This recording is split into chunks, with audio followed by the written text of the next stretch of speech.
घटना चक्र में आपका बहुत बहुत स्वागत है। सबसे पहले आज का एजेंडा। जम्मू कश्मीर में बन सकती है बीजेपी पीडीपी हुकूमत। भाजपा ने विवादित मुद्दों को अलग रखने के दिए संकेत। और जूते थप्पड़ की चपेट में आती भारतीय सियासत। बड़ा सवाल, कितने जिम्मेदार हैं ऐसी सियासत के लिए सियासी दल। सबसे पहले बात करते हैं जम्मू कश्मीर की। जम्मू कश्मीर में सरकार गठन को लेकर कई तरह के संकेत आ रहे हैं।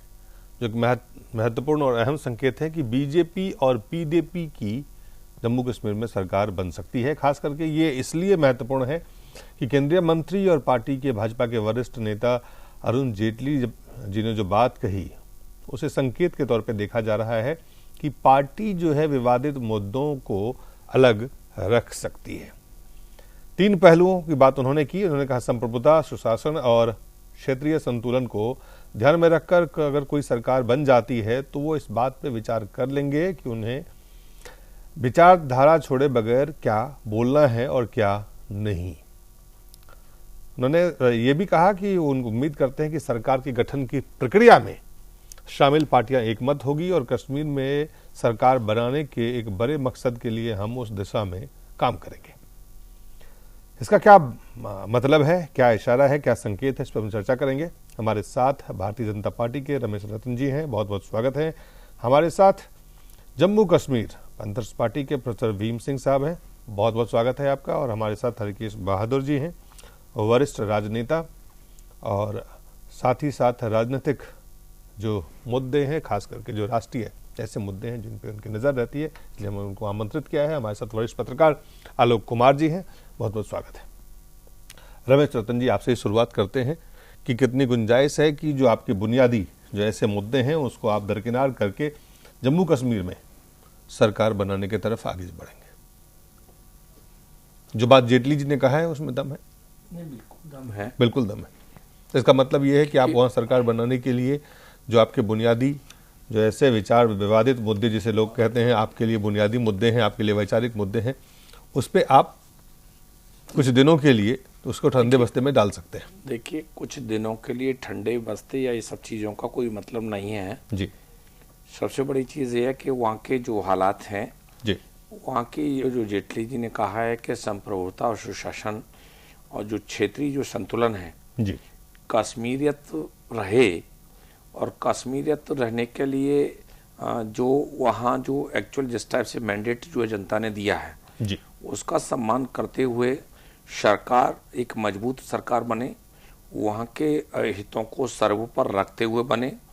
और चूँकि हितों को सर्वोपरि रखते हुए ये इफ एंड बट लगाना या विवादित शब्द लगाना, चूँकि भारतीय जनता पार्टी पर ये तो बहुत अरसे से विवादित चीज़ें और धर्म के तमाम बातें, सांप्रदायिकता स्वरूप, ये सारी चीज़ें जनता ने पूर्ण रूप से नकार दी हैं। अब इन चीज़ों का कोई महत्व है नहीं जी। जहां मोदी जी सबका साथ सबका विकास 125 करोड़ के साथ चलने की बात करते हैं तो स्वाभाविक है कि एक ऐसा संदेश है कि जिसमें किसी इंडिविजुअल कैपेसिटी से लेकर के कोई चीज़ का दायरा का कोई महत्व है नहीं। इसलिए जहां वहाँ मैंडेट मिला है, हम सेकेंड पार्टी के रूप में हैं, लेकिन सबसे बड़ा वोट बैंक हमको प्राप्त हुआ है। और वोट बैंक के साथ भी जैसा मैंडेट मिला है उसका सम्मान करते हुए वहाँ की जो कश्मीरियत का हितों को सर्वोपरि रखते हुए सरकार निश्चित बननी चाहिए और जनता का भी ऐसा सोच है। जी, चलिए प्रोफेसर साहब, ये जो संकेत है इसको आप कैसे देखते हैं भारतीय जनता पार्टी की तरफ से? प्रोफेसर भीम सिंह जी, जी, जो संकेत है कि जो असल लड़ाई है वो इससे ज्यादा बड़ी है, पावर वो अलगाववादी है, उससे लड़ना है, भारत सरकार को आज सीमा पार आतंकवादियों से लड़ना है। तो ये जो छोटी छोटी चीजें हैं उसको तत्काल उसको दरकिनार करके वहां पे लोकतांत्रिक एक पॉपुलर सरकार बने, लोकप्रिय सरकार बने वहां पे, इसके लिए पार्टियों को काम करना चाहिए। आप मेरा रिएक्शन जानना चाहते हैं? जी बिल्कुल। नहीं, बहुत सिंपल है कि हम पहले नेशनल कॉन्फ्रेंस के शिकार रहे जम्मू कश्मीर के लोग जी, और उसके बाद बारी आ गई कांग्रेस की और कांग्रेस से मेरी लड़ाई हुई, मैं एमएलए था कांग्रेस का 83 में, मैंने छोड़ दी। जब नेशनल कॉन्फ्रेंस जिसमें मुफ्ती साहब भी मौजूद थे, इनकी लीडरशिप ने ऐसा कानून लाया कि जम्मू कश्मीर में रीसेटलमेंट एक्ट लाया जाए, यानी जो लोग पाकिस्तान चले गए थे अपनी मर्जी से 5 लाख के करीब, उनके लिए कानून बन गया है, आज भी कानून है कि वापस आ सकते हैं। वो पैंथर्स पार्टी ने सुप्रीम कोर्ट से उस पर रोक लगवाई है। अब सवाल यह है कि या मोदी जी आए, हाहाकार मच गया पूरे देश में, और हमारा समाज खासकर जम्मू कश्मीर में वर्टिकल तकसीम हो गया, वर्टिकल डिवीजन। और ये पोलराइजेशन तो बड़ा सीधा शब्द है, और जिसमें मोदी जी गए तो उन्होंने एक नया लगाया, मिशन 44। अब लोग समझ गए कि मोदी जी वही मांग रहे हैं जो कांग्रेस मांगती थी, एनसी मांगती थी, पीडीपी, पावर। जम्मू कश्मीर के लोग पावर के लिए नहीं लड़ रहे हैं, वो लड़ रहे हैं कि उनको न्याय मिले, अधिकार मिले जी। ये कश्मीरियत की बात हुई, मुझे आज तक समझ नहीं आई। मैं कश्मीर में पैदा हुआ, मैं डोगरा परिवार से हूँ, हमारी 100 साल हुकूमत भी रही, हमने डोगरियत की बात नहीं करी, हमने पूरे लोगों की बात करी। इसलिए महाराजा हरि सिंह ने 1927 में स्टेट सब्जेक्ट एक्ट बनाया ताकि जम्मू कश्मीर की जमीन पर लोगों का कब्जा रह सके, लोगों की मलकियत रह सके। और आज जो हालात हैं वो पूरे, यानी मैं ऐसे महसूस करता हूं जैसे मैं भेड़ बकरी हूं और मेरा सौदा दिल्ली में हो रहा है, चाहे कांग्रेस करती है चाहे बीजेपी करती है। पीपल ऑफ जम्मू कश्मीर के लोग सत्ता के लिए ना लड़ रहे हैं ना सपोर्ट करेंगे। जो खबरें आप पढ़ रहे हैं, देख रहे हैं, ये सारा ड्रामा है, नेकेड ड्रामा। ना वहां पीडीपी और बीजेपी की सरकार बन सकती है, ना एनसी या बीजेपी की सरकार बनती है। लेकिन 66% 65% लोगों ने मतदान किए हैं, उनके मतों का आपको सम्मान करना होगा। कौन सा खंडित जनादेश है वहां पे, उसको सम्मान आप नहीं करेंगे? अच्छा, ये जनादेश नहीं है, ये ईवीएम का संदेश है, ये टोटल। देखिए मैं आज पिटीशन तैयार कर रहा हूं, मैंने साबित कर सकता हूं कि सुप्रीम कोर्ट का ऑर्डर था। वहां पे इतने लोगों ने बुलेट के खिलाफ खड़े होके लाइन में लग के ईवीएम के जाके बटन दबाए। जम्मू में कोई बुलेट जम्मू के लोगों ने दिया किसको वोट, कश्मीर के लोगों ने किसको वोट दिया? प्रोफेसर साहब, और आप कह रहे हैं कि जमहूरियत में जिन लोगों ने भरोसा जताया उनको आप उन पे सवाल उठा रहे हैं। भाई साहब, ये पता चल जाएगा, सुप्रीम कोर्ट का आदेश था कि जो चुनाव होगा अगला 2013 का 8 अक्टूबर का, कि ये चुनाव होगा उसमें पेपर ट्रेल इस्तेमाल किया जाएगा, यानी मैं कहां वोट दे रहा हूं मुझे मिल जाएगा वो। उसके बगैर हुआ, और 30-30 हजार से बीजेपी के लोग जीतते हैं, ये मैंने कभी देखा ही नहीं जम्मू कश्मीर में।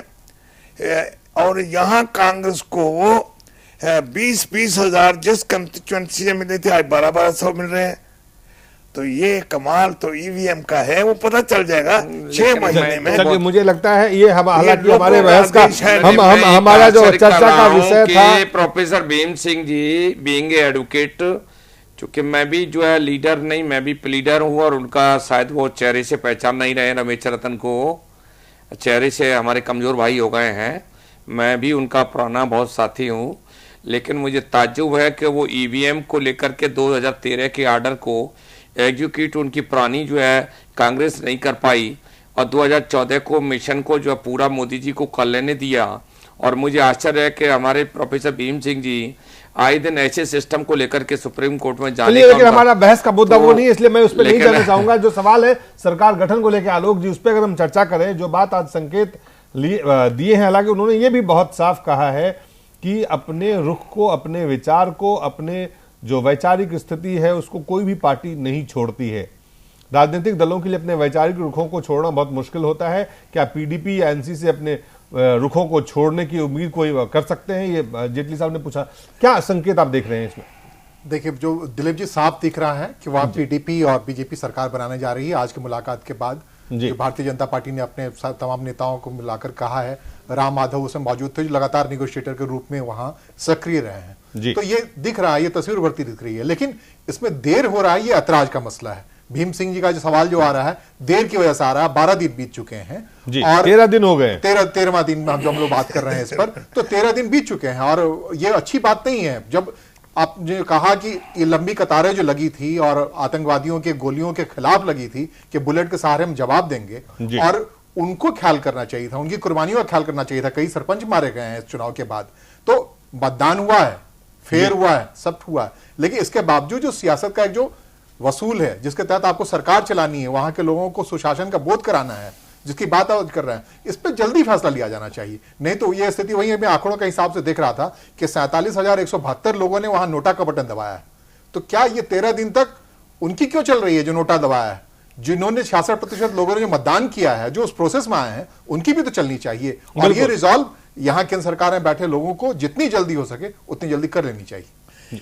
इसमें एक बात मैं कहना चाहता हूं जी, ये क्या बात है, मैंने इलेक्शन कमीशन को लिखा, ये जो ईवीएम है ये हैदराबाद में बनते हैं मैन्युफैक्चर, ये गुजरात चले गए, 1 महीना गुजरात रहते हैं अहमदाबाद, और वहां से इनको ट्रांसफर किया जाता है कश्मीर को, वही प्रोसेस हुआ।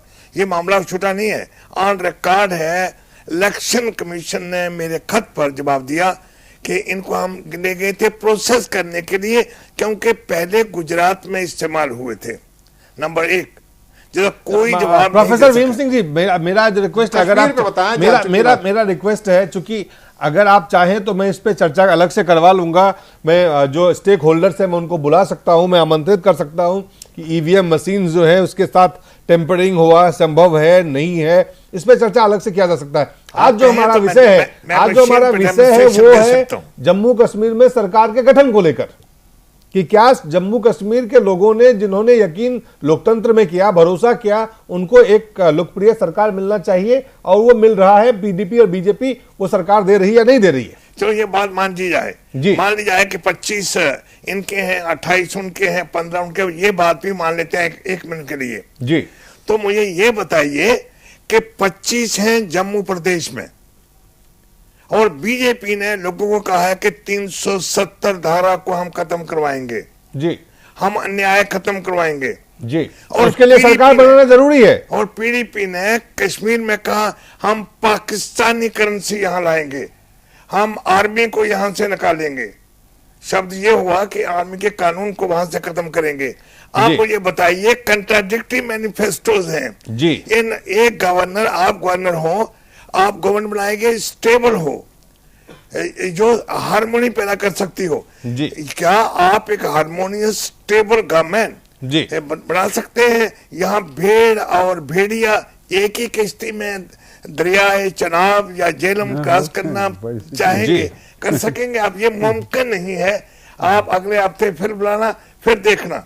चलिए, जो ये सवाल बिल्कुल आप जो कह रहे हैं कि एक तरफ पाकिस्तानी करेंसी लाने की बात थी तो दूसरी तरफ धारा 370 खत्म करने की बात थी, रमेश रतन जी, ऐसे कॉन्ट्राडिक्शन में बीजेपी और पीडीपी की चाहे कुछ भी हो, क्या सरकार बन सकती है? और बनेगी तो क्या वाकई ऐसी लोकप्रिय सरकार बनने की तो गुंजाइश ही बचती है क्या? देखिए, भीम सिंह जी तो वहीं के रहने वाले हैं जी, और मुझे बहुत आश्चर्य है कि चुनावों में भी उन्होंने उनके कैंडिडेट भी खड़े हुए, लेकिन उन्होंने शायद पता नहीं कहाँ से 370 वाला मुद्दा जो है पूरे इलेक्शन में नहीं था, न मैनिफेस्टो में था जी, ये बिल्कुल नहीं था।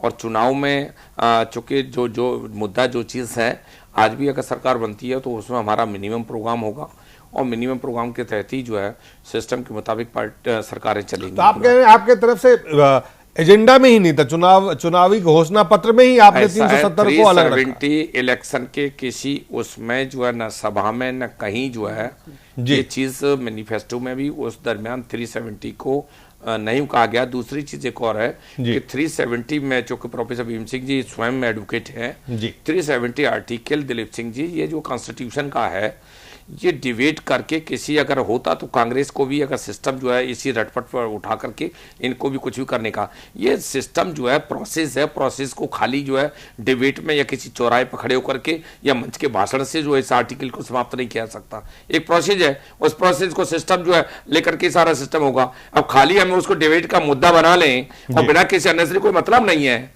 ये अब एक एडवोकेट होने के नाते से अगर जो इस बात चीज वो को कह रहे हैं उठाएं, उसमें लेकिन इस जम्मू चीज को कश्मीर के डिबेट लिहाज नहीं, से- एक बात जी। बताइए, क्योंकि एक 370 मेरी और आपकी किसी जन्मपत्री का कोई आर्टिकल नहीं है, ये कॉन्स्टिट्यूशन का आर्टिकल है, और कॉन्स्टिट्यूशन के सिस्टम को एक प्रोसेस है, एक प्रक्रिया है, और प्रक्रिया किसी चौराहे से पूरी नहीं होती, किसी टेलीविजन के डिबेट से शुरू नहीं होती, किसी एक बात तो ये भी सच है जी। कि जम्मू कश्मीर में हमेशा से होता रहा है कि वहां अलायंस जो गठबंधन की सरकारें बनती रही हैं, वही कांग्रेस और एनसी साथ मिलकर बनाता है, फिर दोबारा बारी आती है पीडीपी के साथ बनता है।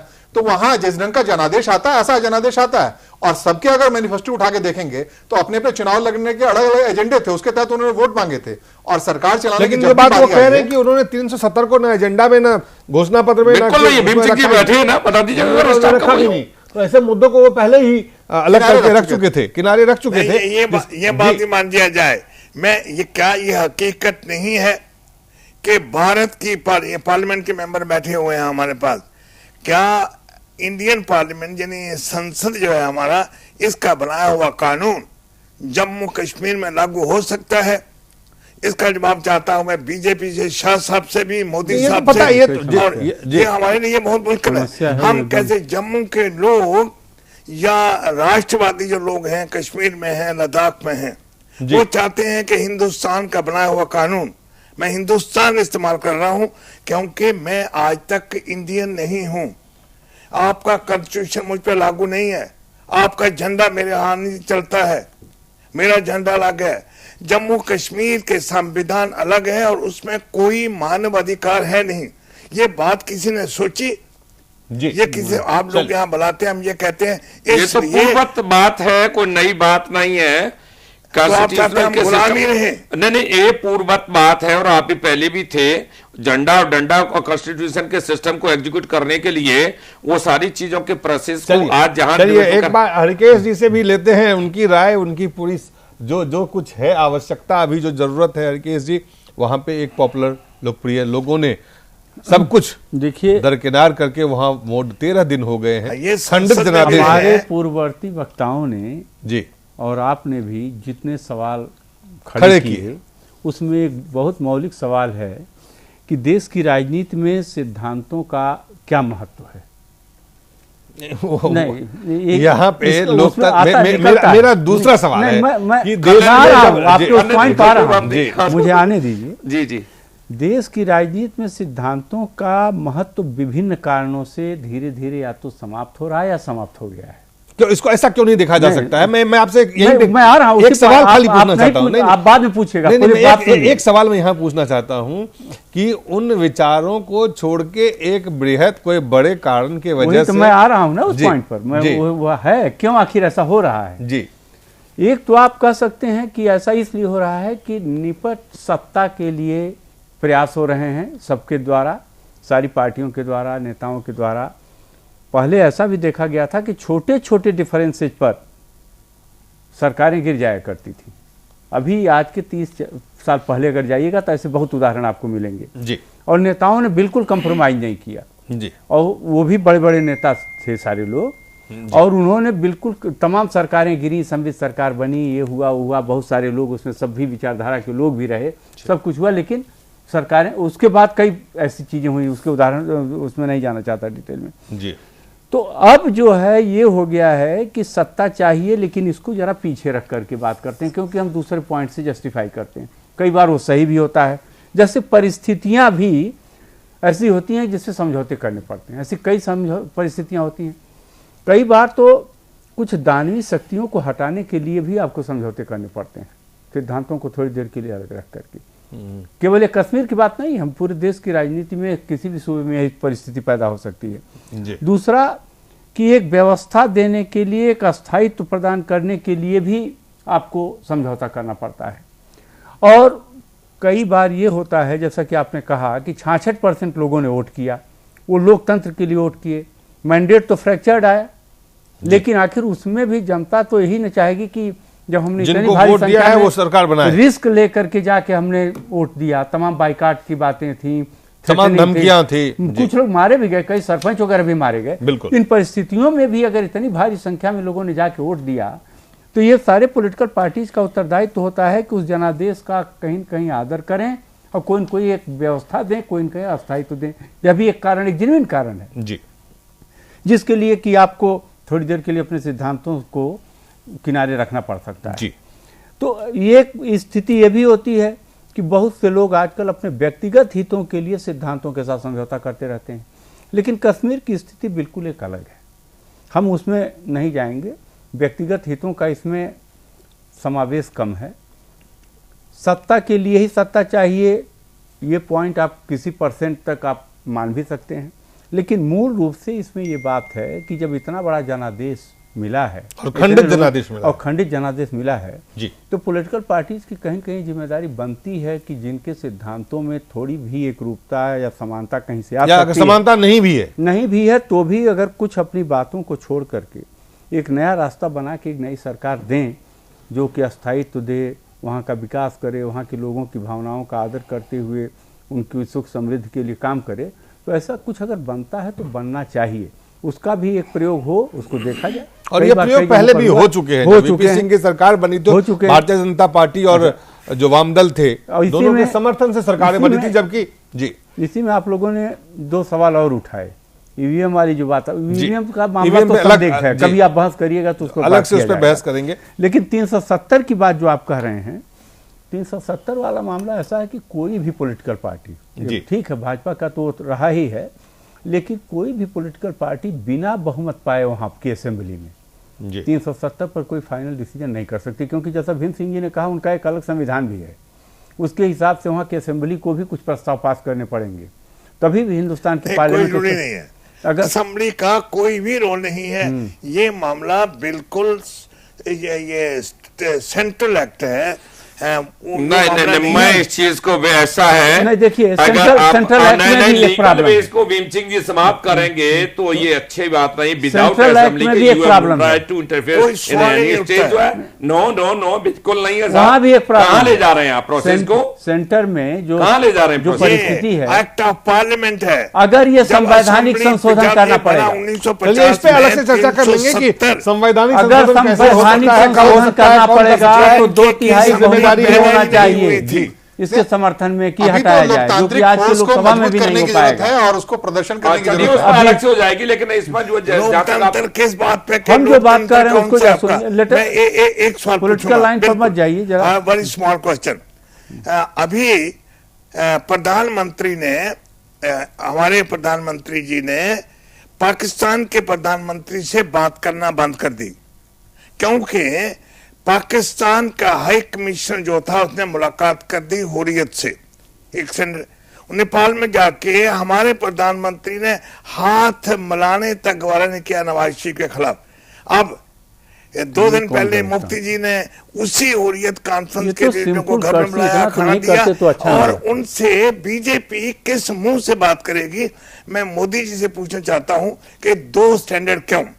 जम्मू कश्मीर के लोग जानते हैं कि आपको सत्ता चाहिए और हमको अधिकार चाहिए। प्रोफेसर साहब, आपके अपने मुल्क के, आप दूसरे मुल्क के साथ आपका किस तरह का रवैया, किस तरह का रुख, किस तरह के संबंध हो, वो आप सुनिश्चित कर सकते हैं, लेकिन अगर कोई आपके नागरिक है तो उस तरह से आपको कैसे बात करना है, कैसे कम्युनिकेट करना है, दोनों में फर्क तो होगा या नहीं होगा? दोनों में फर्क रमेश जी ऐसा है, मैं तो आशा कर रहा हूं कि अगर आपका ऐसा चिंतन, ऐसी सोच, ऐसी विचार सरकार बनने जा रही है, चलिए जम्मू कश्मीर में रह करके आप वहां के लोगों को कन्विंस नहीं कर पाए और 0 पर आउट हो गए, और इस आज भी अपनी विचारधारा को सुदृढ़ कहें, मजबूत कहें, और मोदी जी की सोच को जहां देश नहीं विश्व में पताका फैल रही हो, और एक ऐसा जो है सबको, ये जितने बार भी अमले थे और जितने भी आपके तोहफे थे, सरकार बना रहे हैं, सरकार बनेगी और जल्दी ही बनेगी। प्रोफेसर महोदय जो कह रहे थे जल्दी ही बनेगी, लेकिन थोड़ा वक्त लगेगा। मुझे लग रहा है जिस ढंग से उसमें चिंतन वही है कि मजबूत बने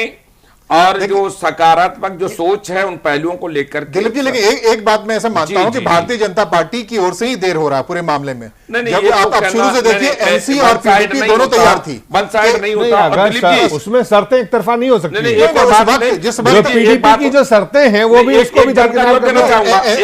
एनसी बिल्कुल क्लियर कट, लगातार दिल्ली में बैठे हुए थे उमर अब्दुल्ला, वो चाह रहे थे मेरा समर्थन ले। आज भी चाह रहे हैं। पीडीपी आज भी उमर अब्दुल्ला तैयार है, पीडीपी, अब इतना स्कैन करने में, आप अपने साथी को स्कैन करने में इतना वक्त लगाएंगे। अब यही तो देख लीजिएगा, अभी आप सिद्धांत की बात कर रहे थे तो मैं यही जानकारी दे रहा हूं जी। कि 2014 से लेकर के आज तक असेंबली के इलेक्शन तक जो मैनिफेस्टो था, जो डिबेट थी, जो स्पीच थी बीजेपी के लीडर्स की, वो 100% एग्जीक्यूट की जा रही है। उसमें कहीं कोई कि मैनिफेस्टो कुछ और था, बोल कुछ और रहे, कर कुछ और रहे, इसमें कोई भी चेंज, एक भी लीडर किसी पार्टी का कहीं भी टिप्पणी नहीं कर सकते। ये दावे के साथ मैं कह रहा हूं। ये इसी वजह से आपको लग रहा है देर ज्यादा हो रही है। 13 दिन आप इसी में गवा रहे हैं, और जो लोग कुर्बानी दी है अपनी वहां डेमोक्रेटिक प्रोसेस को लाने में, तो इसलिए आप अगर इतना अड़े हुए रहेंगे और पब्लिक पोजिशनिंग में आप अड़े हुए दिख रहे हैं, और अंदर में आप स्कैन करने में लगे हुए हैं कि पीडीपी से क्या बात बन रही है, एनसी से क्या बात बन रही है, स्कैनिंग का प्रोसेस फास्ट होना चाहिए। इसलिए होना चाहिए। प्रोफेसर साहब, एक छोटा सा सवाल, जम्मू कश्मीर में अगर बीजेपी और पीडीपी की सरकार बनती है और उसके लिए कुछ common agenda, common minimum programme तय किए जाते हैं, आपको लगता है कि जो जम्मू कश्मीर में जो वहां पे जो हालात हैं वो बेहतर होंगे और लोगों का जो है यकीन लोकतंत्र में और मजबूत होगा? मैं जवाब बहुत पॉइंटेड सवाल जवाब चाहता हूं। इसका मैं जवाब दे दूं जी। 2002 में हम इलेक्शन लड़े, पैंथर्स पार्टी की 4 सीटें आई, 3 चाहिए थी कांग्रेस और पीडीपी को। हम शामिल हुए, यहाँ सीएमपी साइन हुई दिल्ली में, सोनिया जी, डॉक्टर मनमोहन सिंह जी, मैं और मुफ्ती साहब ने दस्तखत किए। उन्हें कहा जितने बॉर्डर पे रहने वाले लोग हैं शेलिंग रेंज में आते हैं, वो वहां से सेफ जगह पे 5 मरले जगह मिलेगी फ्री। आज फिर वही हालत हो गई है, सांबा, हीरानगर, आज वही पूरे जनाब वाला। जब सरकार बनी तो कांग्रेस और पीडीपी गायब हो गए, साइन तक नहीं किए। नंबर 2 इसका, इन्होंने सबने माना, एग्री किया। 15 लाख रेफ्यूजी हैं जम्मू में, 15 लाख, इसलिए वो हिंदू हैं। मुझे कोई डर नहीं है, I am a secularist, I know what Hindu and Muslim mean. 15 lakh आज तक आप कहना क्या चाह रहे थे? कंप्लीट, हमारे पास समय कम है। नहीं, एक अधिकार नहीं मिले हैं। मुझे ये बताइए, क्या पीडीपी, आप सीएमपी साइन करेंगे कि पीडीपी इन 15 लाख लोगों को इनके मानव अधिकार दे दे, इनको सिविल राइट दे दे? जिस दिन आप करेंगे मैं राजनीति छोड़ दूंगा, आपके पीछे झंडा लेके खड़ा हो जाऊंगा। ये सारा धोखा है। पैंथर पार्टी सेकुलर की परिभाषा देने के लिए सुप्रीम कोर्ट के जुडिक्शन में रह करके आप परिभाषित नहीं कर पा रहे हैं, तो फिर तो भीम सिंह जी बहुत आश्चर्य की बात है कि आप जैसा व्यक्ति सेकुलर की परिभाषा सुप्रीम कोर्ट से भी नहीं सीख पाए और बीजेपी से फिर कब सीखेंगे? इस सेकुलर की परिभाषा तो देश ने आपको सिखा दी, जनता ने सिखा दी आपको। कुल मिलाकर सारी परिभाषा सिखा दी। एक वक्त आया था, बीजेपी का एक आया था मेंबर पार्लियामेंट, अटल जी हार गए थे, एक नहीं 2 आए थे, एक नहीं 2 आए थे। अब तो 2 आए थे, I am sorry. Final word Harkesh ji. थी मैं प्रोफेसर साहब, हमें ब्रेक पे जाना पड़ेगा, लेकिन मैं जाने से पहले बहुत कम शब्दों में जी मैं सीधा कहना चाहता हूं जी कि परिस्थितियां जो भी हैं, इसमें चाहे जितना भी आप विवाद पैदा करें या जितनी भी बातें की जा सकती हैं, सभी लोग कर सकते हैं, लेकिन अब वहां एक सरकार बनानी ही चाहिए, क्योंकि जनता का बहुत बड़ा हिस्सा मतदान के लिए रिस्क लेकर के बाहर आया है। उसके इस मैंडेट का आदर करना चाहिए। अगर पॉलिटिकल पार्टी जिम्मेदारी के साथ कुछ कर सकती हैं तो उन्हें करना चाहिए। चलिए, और वो कर रही है, बीजेपी कर रही है, वो बीजेपी कर रही है फिलहाल। और कब तक सरकार बन जाएगी, जल्द सरकार बन जाएगी, उसका कोई समय सीमा नहीं है, लेकिन आपको लगता है रमेश जी की जल्द सरकार वहां बनने की स्थिति में? मैं भी भेजूंगा आपको एक चाबी लेकर के, इतने दिन तक घूमना नहीं चाहिए रमेश। जल्दी ही बनेगी, और जो वक्त लग रहा है जी वो सारा सोच समझ करके, क्योंकि जो लोगों का जो उम्मीदें हैं, विकास की जो लोगों के अंदर भावना है कि कुछ यहाँ होना चाहिए, वो इस बेसिस पे जो भी समय लग रहा है वो, लेकिन जल्दी ही कुछ अच्छा ही होगा। जो देरी हो रही है वो लोगों की जो उम्मीदें आपने उस पे आप कैसे खड़ा उतरे, उसको सुनिश्चित किया जा रहा है। सीएमपी बना करके काम किया देखिए, जा सकता है। मैं आपको एक बहुत आश्चर्य की बात बता दूं, कई चीजों की बड़ी अजीब टिप्पणी हुई थी। इस देश में जात पंथ धर्म की खेती जो पैदा हो गई थी, और मुझे नहीं कहना चाहिए, हमारे भीम सिंह जी भी उस तमाम सिस्टम में जो है कई कई सुप्रीम कोर्ट की सीमाएं लांघ जाते हैं। लेकिन मुझे बहुत आश्चर्य की बात है कि आज मोदी जी ने, देश के प्रधानमंत्री जी ने झाड़ू लगा करके उस जात धर्म की विषमता को नीचे तक ला करके रखने का, जनधन योजना ने जहां गरीब गुरबों की बिचारी कभी अमीरों की बैंक कही जाती थी, अब गरीबों की बैंक में 5,000 करोड़ रुपए तो पहुंच भी गया। और जिस तरह से जो है, जो आईएएस जिसको सोच उसकी जात नहीं बदलती थी, आज उसकी सोच शौचालय तक, गरीब गुरुओं के सोच तक पहुंचती जा रही है। छोटे से ब्रेक के बाद जल्द वापस लौटते हैं आलोक जी।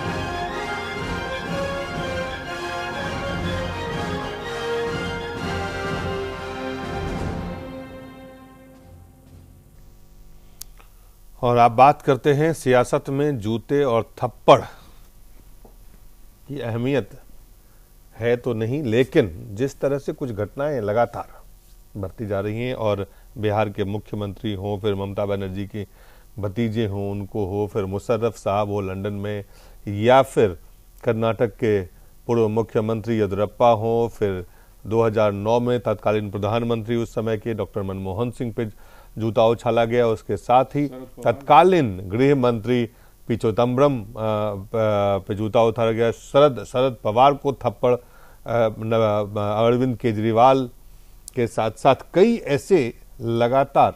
क्या ये वाकई ऐसी घटनाएं हैं जो एक व्यक्ति मोटिवेट होके अपने आप करता है, या इसके पीछे कोई सियासी साजिश और सियासी उसमें मोटिवेशन होता है? ऐसा शायद जो भी इसमें जितने भी लगातार जिस तरह के हमले हुए हैं और जो केसेस हैं, ऐसा लगता नहीं है कि कोई ऐसा व्यक्ति अपने आप उस व्यक्ति के लिए इस तरह के नफरत या इस तरह की उनकी कोई व्यक्तिगत उससे दुश्मनी होती है, फिर भी वो जाके इस तरह का करतूत, इस तरह का काम करता है। 2009 में कांग्रेसी नेता नवीन जिंदल पर जूता फेंका गया। तो ये तमाम जो चीजें हैं, इसको लगातार ये जो सेल्फ हीरो, हाँ, बिहार के मुख्यमंत्री हैं जीतन राम मांझी, उससे पहले ममता बनर्जी के 2 दिन पहले, ये कल की खबर है।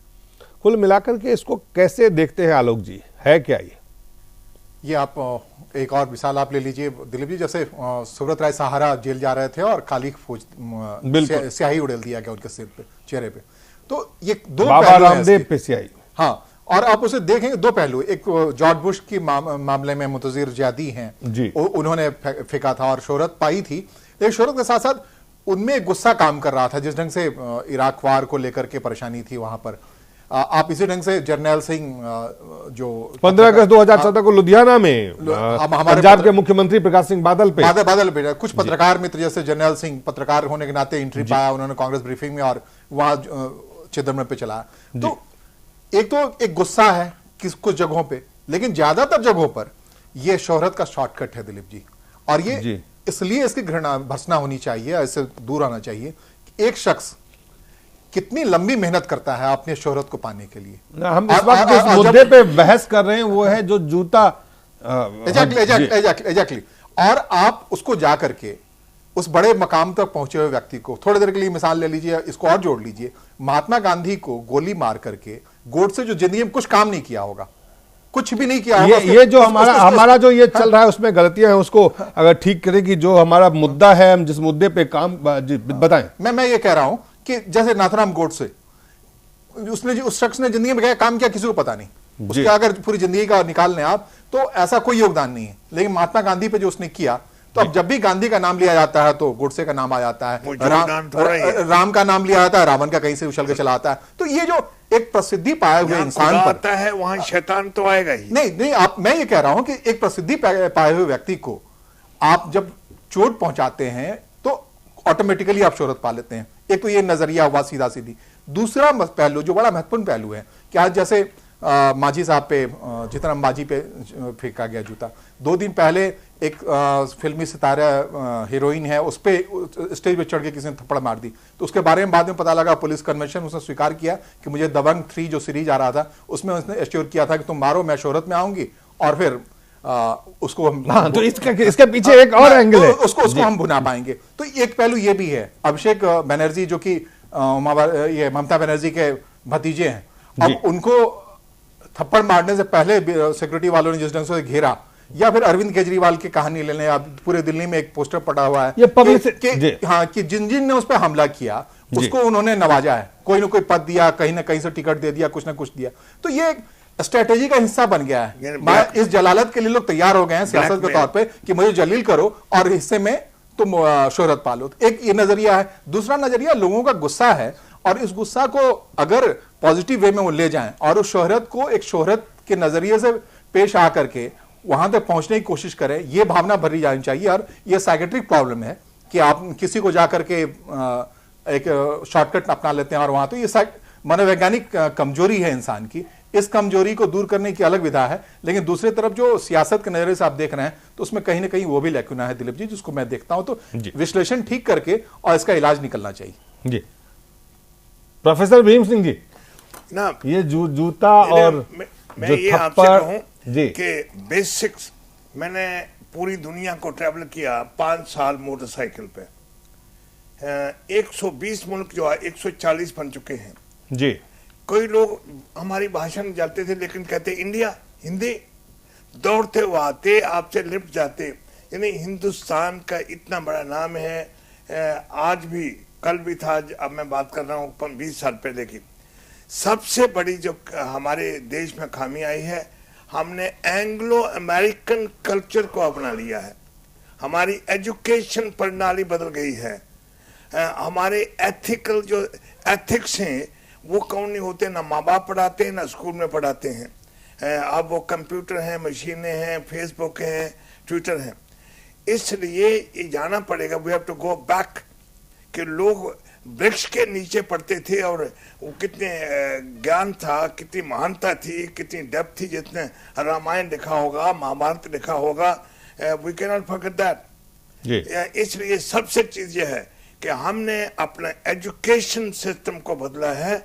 We have to go back. और देश में यूनिफॉर्म एजुकेशन नहीं होगी, एथिक्स नहीं पढ़ाए जाएंगे। ये एक बड़े स्तर पे जो यहाँ पे नहीं, शोहरत ये नजरिया जो है, नहीं, लेकिन एक दिलीप जी मैं बताऊं, मीडिया का रोल ही बड़ा हल्का सा है। आप अचानक से उसके नाम को सामने लाते हैं, उछालते हैं, तो कहीं ना कहीं से डेंट कर रहे होते हैं। अभी मैं थोड़ी देर पहले चिंतन में जा रहा था कि आपको महात्मा गांधी का मामला तो याद है, लेकिन क्राइस्ट चर्च को, इसको ईसा मसीह को किसने उस पर चढ़ाया, उसके बारे में कहीं जिक्र नहीं होती है। तो एक समाज को परिपक्वता से इसका जिक्र होना चाहिए कि जो अच्छा काम कर रहा है वो, उसको अगर कहीं डेंट करके कोई अपनी शोहरत गंदे तरीके से पाने की कोशिश कर रहा है, तो मीडिया को भी वो नजरिया अपनाया जाना चाहिए और कम से कम उसे दबाने की ज्यादातर कोशिश करनी चाहिए। चलिए, राजनीतिक जो विचार है और भी जानते हैं।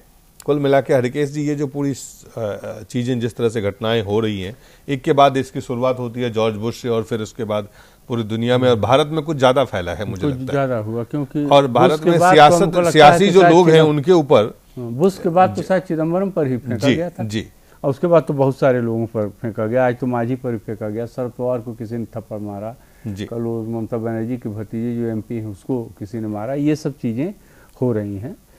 और देखिए, अगर इसको बिल्कुल सारे पक्षों को एक साइड में करके अगर कहा जाए, तो हमारे जो व्यक्ति का निर्माण जो हो रहा है ना, उसमें जिस तरह से इथिक्स का, जैसा कि अभी डॉक्टर भीम सिंह जी ने कहा, इथिक्स का, मोरलिटी का, शालीनता का, शिष्टाचार का अभाव जो हो रहा है समाज में, अभाव हो रहा है या रणनीति के तहत हम आ रहे हैं, सारे पॉइंट पाएंगे आपके जी। इससे व्यक्तित्व में जो एक शालीनता होनी चाहिए, उसका अभाव धीरे धीरे समाज में हो रहा है।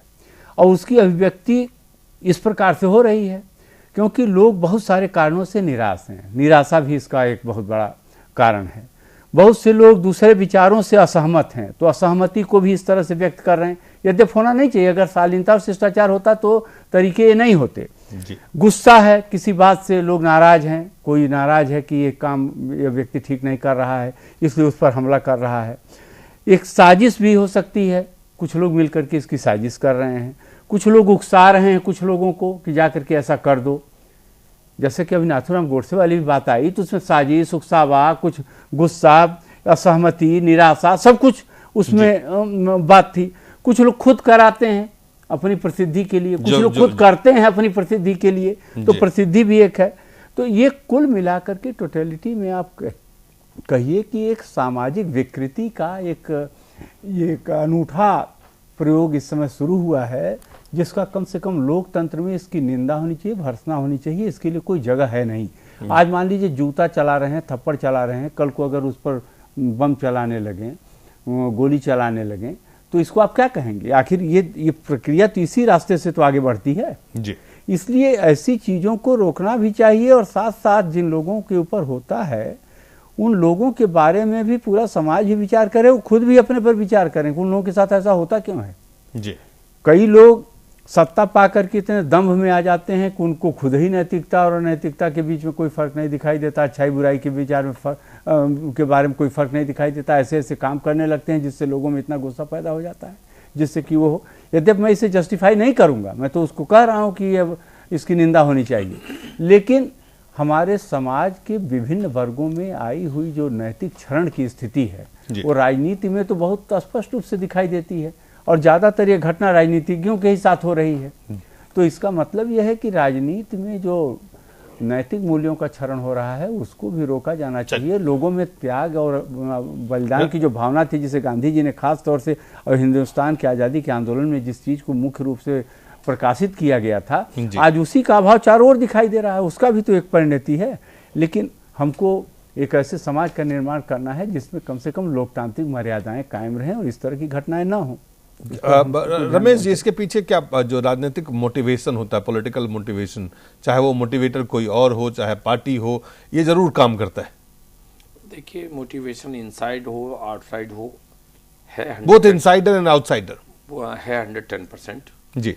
लेकिन दूसरी चीज एक और है कि ये जो अभी जैसा हरकी जी या जो कह रहे हैं एंगर है, फ्रस्ट्रेशन है, उकसाना है या किसी को, लेकिन ये सारी चीजें, मेरा तो आपके चैनल के माध्यम से एक चीज और कहना है कि ये जो स्वरूप जो बढ़ता जा रहा है जी, इस स्वरूप को बढ़ते हुए इसमें चूंकि मीडिया एक सजग प्रहरी है, मीडिया को इसको ब्लैकआउट करना चाहिए। आपको लगता है कि इसको मीडिया को इसको नहीं दिखाना चाहिए? वही आग्रह कर रहा हूँ जी, वही आग्रह कर रहा हूँ कि कुछ जो ये जो सिस्टम है आउटसाइड इनसाइड का, इस सिस्टम को कैसे उजागर और उससे बड़े रूप में हो पाए, उसका मोटिवेशन कैसे लोगों तक पहुंच पाए, इसका है मीडिया ही है।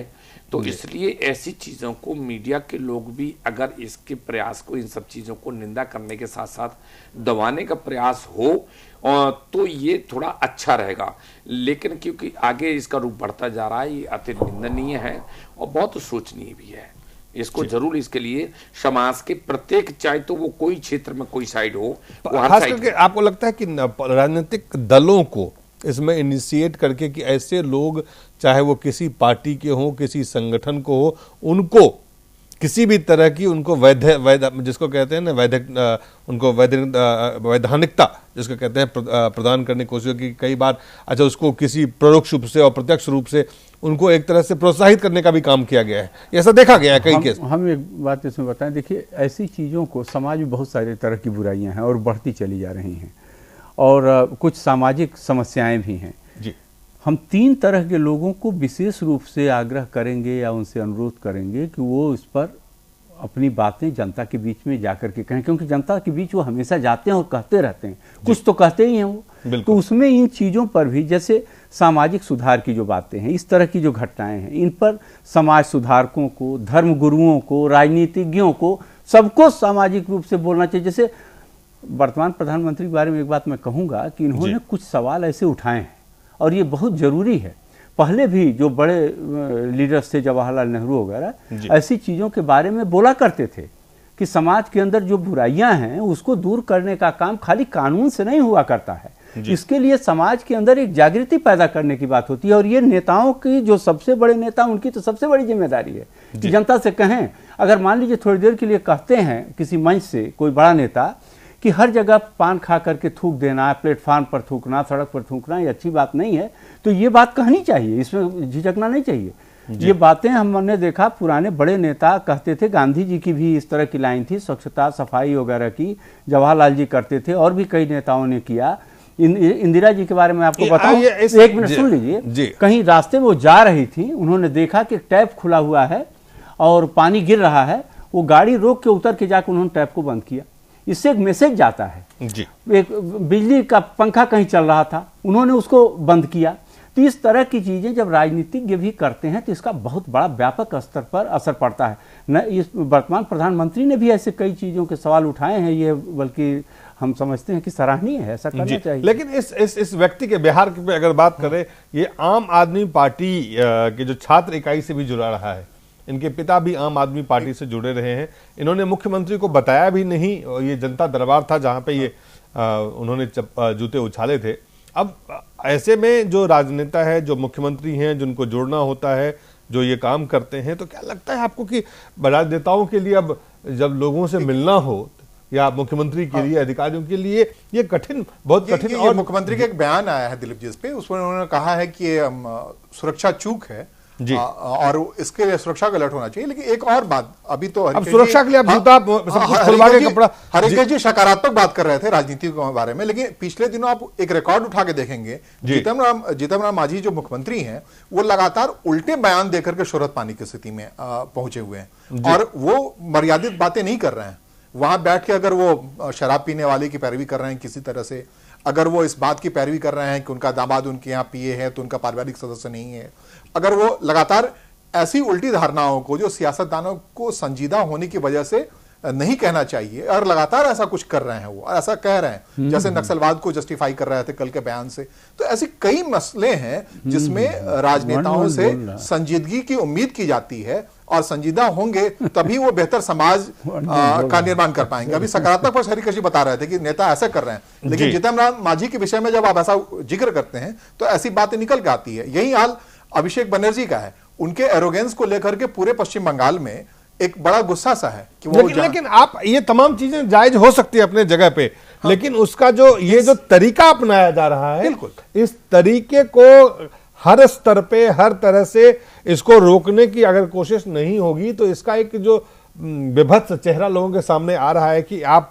एक शॉर्टकट रास्ता लेते हैं, शॉर्टकट एक पैसे देके भी आप पब्लिकली अपने आप को थप्पड़ खिलाते हैं, ऐसे भी चीजें आ रही है। तो कहीं ना कहीं इस चीज को रोकने का कोई तरीका तो होना चाहिए। कैसे रुकेगा ये, कौन रोकेगा इसे? बात यह कि आलोक जी जो जैसा कह रहे हैं, वो टिप्पणी तो बिल्कुल सही है कि उनके मुंह से एक गर्मामयी एक व्यक्तित्व होकर के, लेकिन अगर आपने गर्मामयी, लेकिन ये बिल्कुल सही है कि इसका अर्थ ये नहीं है कि अगर कोई व्यक्ति अपनी गरिमा को खो दे तो कोई समाज भी अपने गरिमा को, व्यक्ति भी, बिल्कुल ये लाइबिलिटी है समाज के किसी प्रतीक और प्रतीकात्मक सोच की। इस चीज को बिल्कुल हमें निंदा के रूप में और किसी भी स्तर पर नहीं, इसको रोकना कैसे, रोका कैसे जा सकता है? कोई सॉल्यूशन आपको दिखता है कि इसको रोकने का ये तरीका है? मैंने जो है कहा कि क्या सिक्योरिटी, इसके लिए सुरक्षा के अगर पुख्ता, इसके लिए जो पैर में पहन करके जा रहा है, और इसको सिक्योरिटी थोड़ी ना कह दे कि इसको उतार करके जाइएगा। लेकिन सबसे पहली चीज तो ये एक और है जो मैंने आपसे अपील की आपके चैनल के माध्यम से कि इसकी जो मंशा है, और जैसा कि हरकेश जी कह रहे थे, चाहे उकसाना है, चाहे उसका स्वरूप दूसरा हो सकता है, शोहरत बटोरने वाली बात हो सकती है, लेकिन ये शोहरत भी तो कहाँ कैसे बटोरी जाएगी? प्रिंट से, इलेक्ट्रॉनिक मीडिया से। अब प्रिंट इलेक्ट्रॉनिक मीडिया से शोहरत बटोरने वाला एक तो सबसे पहला प्रतीक यही आ गया कि शोहरत इससे बटोरी जाएगी। तो इससे बटोरने के लिए मैंने वही अपील किया कि हमको जिस भी क्षेत्र में है, हमको इसे अपने तरीके से निंदा ही नहीं, इसको दबाना चाहिए। और दबाने के साथ अगर कैसे हरकेश जी कह रहे थे, किसी संगठन का या किसी उसको कतई, चूंकि एक किसी व्यक्ति ने कहा था कि जो व्यक्ति दूसरे के लिए तलवार रखते हैं वो व्यक्ति उसी तलवार से काटे और मारे जाते हैं। ये स्वाभाविक प्रक्रिया है। दिलीप जी, एक और कड़े कानून का इंतजाम जरूर होना चाहिए। जैसे जॉर्ज बुश पे जो जूता फेंका था, तो इराक में ऐसा कोई कानून नहीं था कि उसको लंबे समय तक जेल में रखा जा सकता था। यही स्थिति लगभग आज वाले हादसे में हुआ है कि खुद मुख्यमंत्री ने कहा मैं उस युवक को पहचान नहीं रहा हूं और इसलिए उन पे जानलेवा हमले का कोई आधार नहीं मान रहा। लेकिन पश्चिम बंगाल में जानलेवा उसमें अटेम्प्ट टू मर्डर केस दर्ज किया गया, वहां किया गया। तो अगर आप ऐसे झूठे रास्ते से शोहरत पाने वाले लोगों के लिए कानून में ऐसा कोई मोटा प्रावधान करते हैं तो हो सकता है कि समाज हतोत्साहित हो और अपनी निराशा को इस निराशाजनक रास्ते से सामने न लाए। चलिए, फिलहाल प्रोफेसर भीम सिंह जी, आलोक जी, रमेश रतन जी, हरकेश जी, आप सब लोगों का बहुत बहुत धन्यवाद और आपका भी बहुत बहुत धन्यवाद।